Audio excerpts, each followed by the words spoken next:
identificación. ¿De acuerdo? Hay 40 preguntas relativamente. Yo no he visto que haya dosis en ninguna de las que hemos pasado, pero sí mecanismos de acción, propiedades diferenciadas. En anestésicos generales, por ejemplo, ¿qué hace el tiopental? ¿Qué hace eso sí lo preguntan? ¿Dosis? No. ¿De acuerdo? Ahora, si tú me preguntas, el próximo examen hay seis. Son antihipertensivos, antiarrítmicos y todo eso. Ahí sí vamos a lograr. ¿De acuerdo?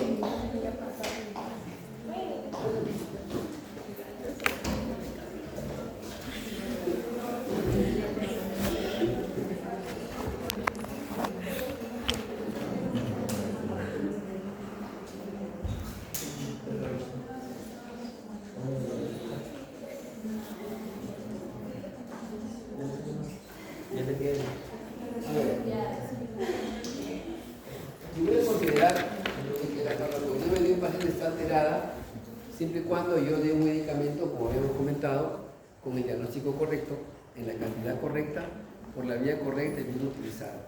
Si yo tengo las características adecuadas, como ustedes pueden ver arriba, y no sucede nada de lo que estoy colocando como errores de medicación, mal diagnóstico, sobre todo el cumplimiento, entonces todo esto que se viene de abajo seguramente es consistente.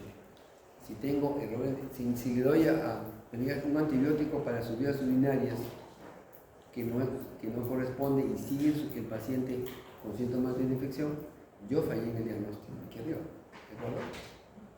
Pero si todo está bien, la farmacodinámica debería ser predecible, ¿no? Tiene que ver con la dosis, tiene que ver con la concentración en un sitio administrado, y finalmente el efecto farmacológico. Recuerden que hay dos efectos, hay uno deseado y uno indeseado, que puede ser tóxico o posiblemente colateral. Entonces, partiendo de esta realidad, lo que tenemos que hacer finalmente, al inicio de todo, antes de hablar de este tema, es hay fármacos que pueden actuar de un modo inmediato, sobre todo por vía endovenosa, pero la mayoría de ellos toma tiempo en llegar a un nivel plasmático adecuado, ¿de acuerdo? ¿Sí? Dos, eso depende de su vida media plasmática. El de acá tiene vida media plasmática más corta que el de abajo, ¿de acuerdo? Yo debo respetar los intervalos de vida media plasmática para que el nivel en plasma de un fármaco siga siendo eficaz. La mayoría de fármacos por vía oral actúan a las 48 horas, no actúa en el momento. Salvo las que vienen que actúan ahora, ¿no? Pero en general hay fármacos que actúan de manera muy limitada. Entonces, si yo veo que uso dos fármacos y uno de ellos tiene esta curva, está yendo normal. Si yo inhibo su metabolismo, su nivel plasmático va a aumentar, incrementarse. Si yo induzco su metabolismo, esto va a disminuir. Inducción metabólica, inhibición metabólica, inhibición metabólica y el nivel de control normal, ¿de acuerdo? Entonces, la farmacodinámica es ver qué efecto tiene el fármaco en una función orgánica o sobre algún agente externo, por ejemplo, una bacteria, un virus, un hongo, un parásito. ¿Okay? Entonces, es el conjunto de modificaciones que dan los fármacos después de que se han administrado y después que pasó el tiempo para observar su respuesta. Han hecho antidepresivos, ¿cierto? Ya, después de qué tiempo veo se han funcionado. 2 a 4 semanas. No son inmediatos, ¿de acuerdo? Es esto. Muy bien.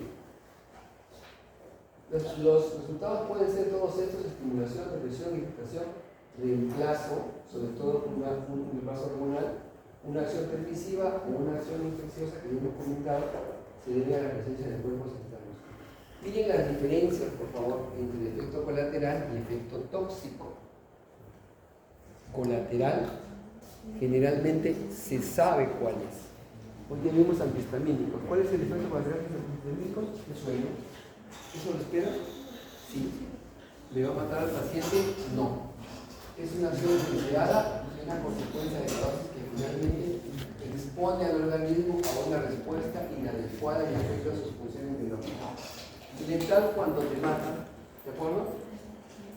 Muy bien, entonces partiendo de eso, tenemos que hay receptores. ¿Dónde tenemos receptores? Sobre todo, ¿dónde? ¿Dónde hay receptores? Sobre todo ahí, pero tenemos en varios organelos receptores. lisosomas, mitocondrias. Efectos deseables son terapéuticos y indeseables que pueden ser colaterales, que son todos predecibles. Ya sabes lo que va a pasar. Las espinas te dan sabor metálico en la boca. Vive el paciente, te vas a sentir como una moneda en la boca, te lo tomas. Y los otros generalmente son por el largo plazo o son impredecibles. Mecanismos de acción. Ahí tenemos cómo se consiguió esto de las actividades de los fármacos. Recuerden que podemos ser hiperrespondedores o hiporrespondedores, coloqué como por ejemplo el diazepam. El efecto que conocemos está acá, en más menos 2 direcciones estándar, de manera que podemos tener resultados que no sean los mismos que están en esa pieza. A ver, a mayor dosis, mayor respuesta, curva dosis-respuesta. ¿Eso es eterno? ¿Qué pasa si no baja la intensidad? ¿Por qué? Porque llega a un punto, la absorción baja. Bueno, cuando hay una absorción y baja la intensidad del fármaco y va a la... ¿Por qué? Por la sobreestimulación. ¿Por qué la curva? A medida que yo incremento la dosificación, si bien es cierto, empieza así, luego se tira para abajo. ¿Por qué? Si es dosis única, lo hicieron ustedes en la práctica. ¿Ya ven cómo la práctica funciona? En la práctica hicieron esto de acá. ¿Se pueden hacer unas curvas? Lo que pasa es que disminuye la concentración plasmática. 1. 2. Se saturan los receptores y hay el fenómeno de down regulation.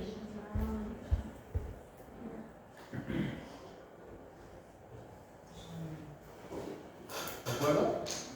Down regulation, la dosis del fármaco, ¿qué más? ¿Qué puede suceder para que ya? No, yo le metí más dosis porque igual a pesar de que le metí más dosis, no es suficiente. La respuesta se mantiene sin caer. ¿Qué haya pasado? ¿Se acuerdan que yo les coloqué unas figuritas muy dramáticas, si cabe el término?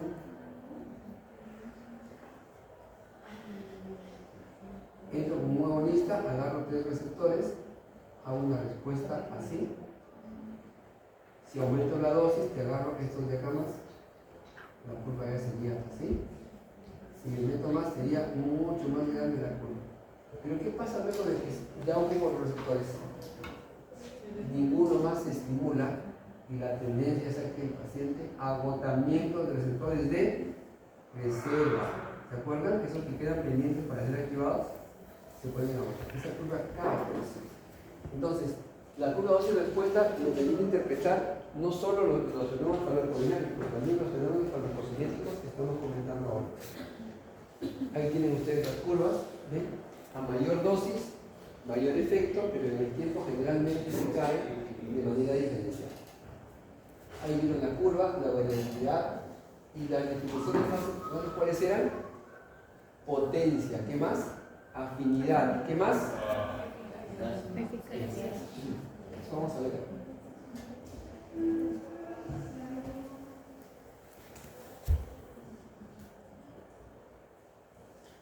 A ver, ¿cómo actúan los fármacos? Básicamente de varias formas. Estas son solo algunas de ellas, ¿de acuerdo? Alterando el funcionamiento celular, sobre todo la síntesis proteica, el almacenamiento, liberación y transporte de ligandos endógenos, como neurotransmisores de hormonas, afectando la síntesis y degradación de mediadores circulantes, en cadenas moleculares de microorganismos y sobre todo en circulación mucosas, alterando sus características. Entonces, donde hay receptores, en todo nivel de la célula, sobre todo en la membrana, cómo se unen los fármacos a las proteínas de manera bastante clara, que permite que ellas se puedan disociar, sobre todo por fuera de glándulas, que son las más nobles. Cuando el receptor se une a un agonista, tiene dos alternativas. ¿Cómo se llama? Que sea iono o metabo. Entonces, si es metabotrópico, ¿qué está usando? El sistema de proteína G. Y si es ionotrópico, básicamente tiene el canal 4 a 5 subunidades que una vez que se activan y más rápidamente abren el canal o cierran el canal. ¿De acuerdo? Tenemos ionotrópicos, acetilcolina, los nicotínicos, proteína G, acetilcolina, los muscarínicos. ¿De acuerdo? Un ejemplo palpable. Entonces, cada receptor tiene una manera de responder y finalmente una manera y un tiempo en el cual va a actuar. Ahí tenemos también la insulina, con su receptor de atirosinasa. Secundariamente tenemos el núcleo celular, que es el que más lentamente actúa cuando las hormonas, sobre todo, actúan a este nivel. Ahí tienen los ejemplos más claros. ¿Y cuál es la secuencia de la proteína G? ¿Te acuerdas, Eduardo? ¿Qué enzima se forma? ¿La de NIM? Ciclasa. Ahí tienen ustedes compuerta de iones acoplado a proteína G, receptor enzimático muy rápido y intracelular que viene a ser el que va hacia el ADN.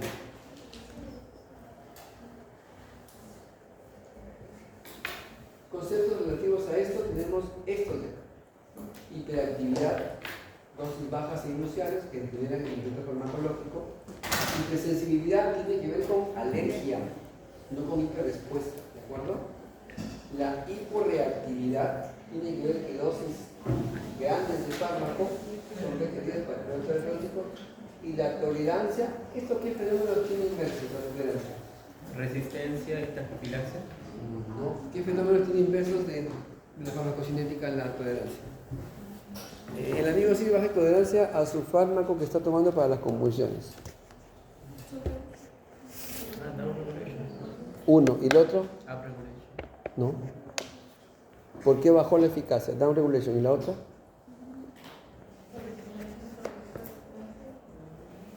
La adaptación. No. Él tomó su fenitoína todos los días 8 de la mañana. Pero ves que en 2 meses como que la eficacia cae y convulsiones. Necesita Oye, más dosis. ¿qué más? ¿El qué? Sí, ¿por qué hay tolerancia? Down regulation es una y la otra. Inducción o autoinducción microsomal. ¿De acuerdo? El fármaco mismo puede que induzca su metabolismo de manera más rápida y su eficacia baja. Si la tolerancia es rápida, ya lo comentó aquí López, se llama taquifilaxia. Y la reacción no documentada o paradojal del fármaco se llama idiosincrasia. Bien, aquí tenemos afinidad. La afinidad es la capacidad de un fármaco de unirse a un receptor. ¿Quiénes tienen afinidad?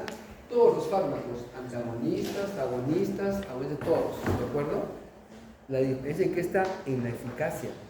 Puede que todos tengan la misma avidez de entrar al receptor, pero hay algunos que actúen de manera positiva y otros de manera negativa. Es la capacidad de unión del fármaco al receptor, depende, ¿verdad?, de la droga y depende de su recambio de receptores que hemos comentado y lo hacen de manera permanente. ¿Qué es la eficacia? A ver, habrá diferencias entre eficacia y efectividad. ¿Qué es eficaz? ¿Qué es efectividad?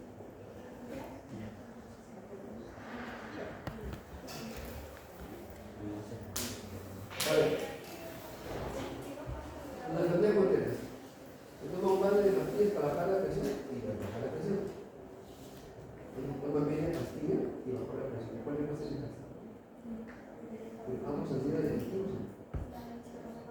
la eficacia es que haga la tarea que debe hacer, perdón, la efectividad. Y la eficacia que lo haga con la menor dosis posible, ¿de acuerdo? Entonces, miren, la eficacia es la magnitud de respuesta de un fármaco cuando interactúa con el receptor. La eficacia depende del número de complejos fármacos receptor formados y obviamente la actividad intrínseca del fármaco para causar una respuesta.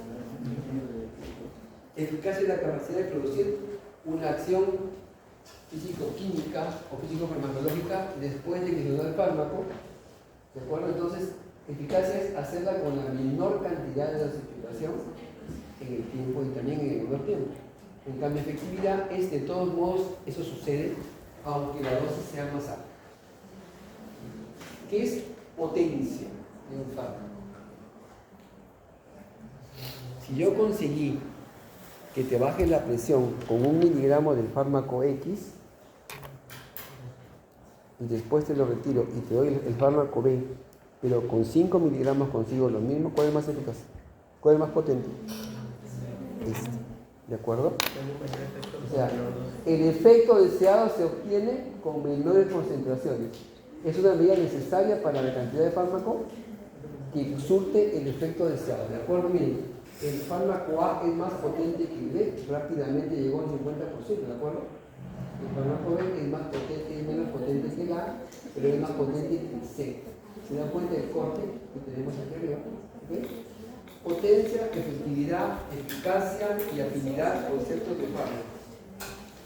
¿Cuál fármaco será más potente?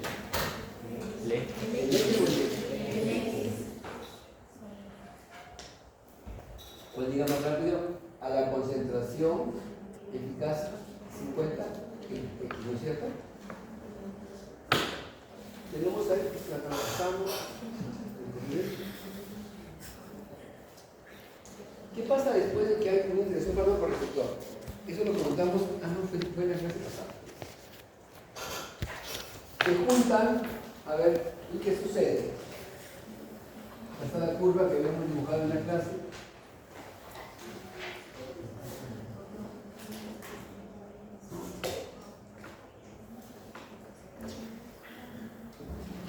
¿Cómo se llama el de arriba? ¿Cuántos tipos de agonismo hay? Profesor.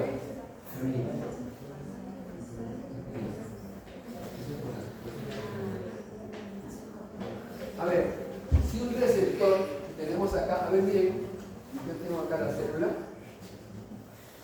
tengo un receptor, aquí tengo un lugar de... Si un fármaco compite con un ligando endógeno por el receptor mismo, se llama agonismo primario, que está en el gaito, bien dicho. Doctor, pero si este agonista llega a otro sitio, pero el efecto que hace es igual que el de acá, se llama agonismo alostérico. ¿Okay? Eso es por cualidad. Ahora por cantidad, que es lo que tú dijiste. Agonismo total, ¿este cómo es? ¿Y este? ¿Y este? Se lo voy a hacer. Esa es la cuestión numérica como la respuesta a fármacos, ¿de acuerdo?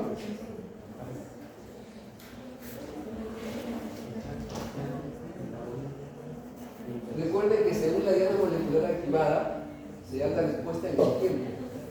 Aquí tenemos la respuesta de canales iónicos, de enzimas, sistema de proteína G, tenemos también el sistema de proteínas de transporte y aquí tenemos los ácidos nucleicos. Tienen un tiempo todos de respuesta dependiendo de la diana que sea activada. Ahí tenemos los agonistas, todos tienen afinidad. Vamos a ver cuánto tienen de eficacia. Esa es la diferencia que hay entre estos casos. El agonismo, ya colocamos aquí.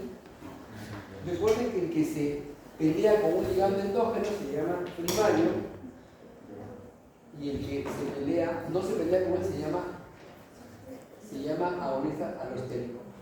Según llega a un receptor, lo estabilizan en el estado activo y tienen una actividad intrínseca de 1, el de acá. Un agonista parcial es este de acá. Antagonista es este que tiene efectividad de 0, que abajo es agonista inverso.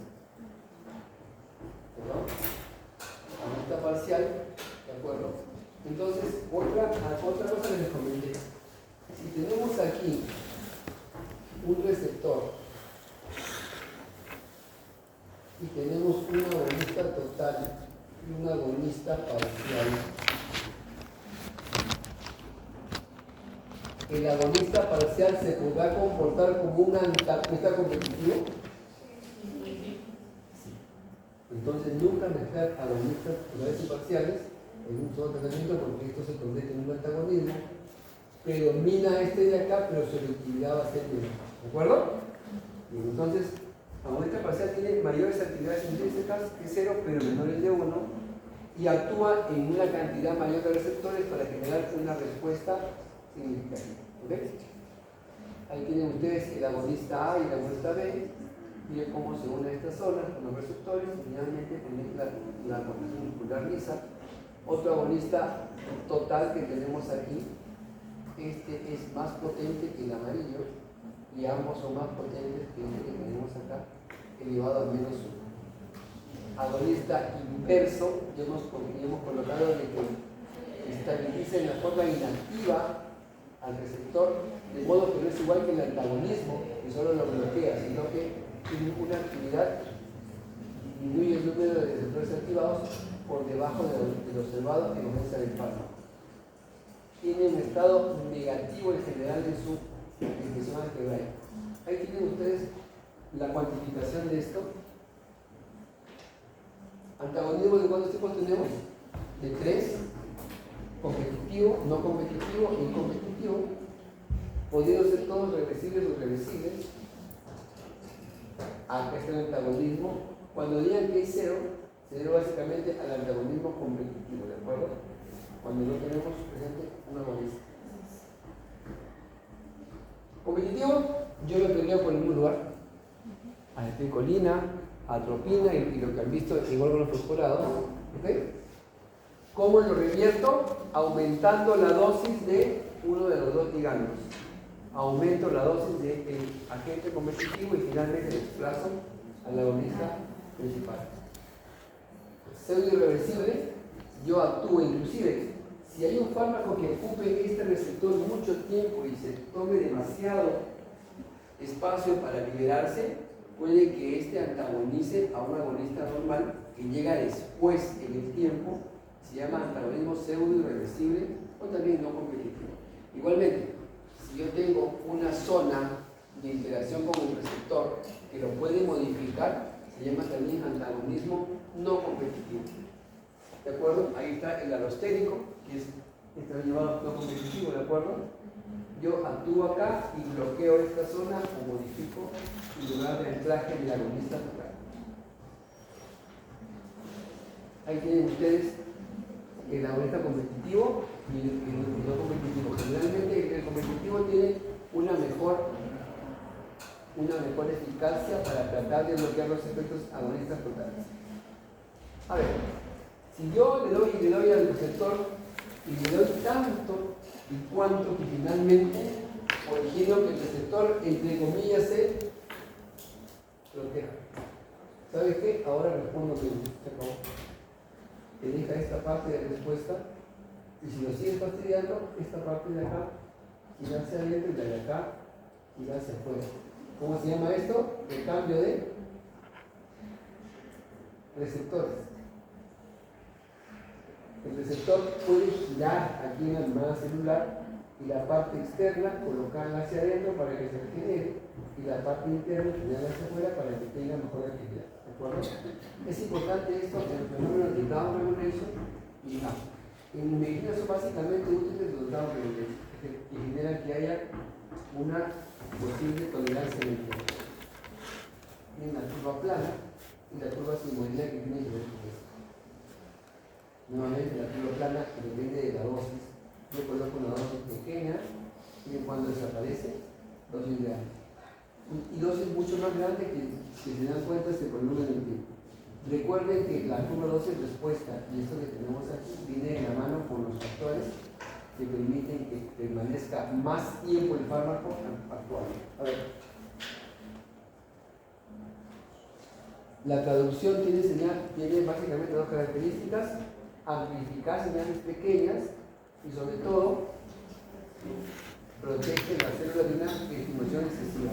Es por eso que se da el down regulation, ¿de acuerdo?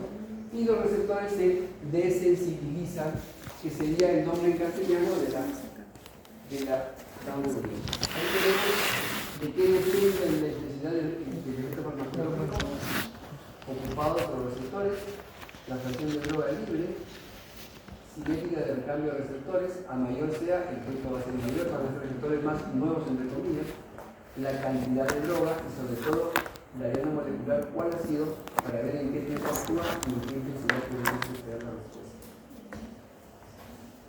3 segundos de mensajeros importantes están ahí. ¿Cuál es el más importante? ¿Cuál es?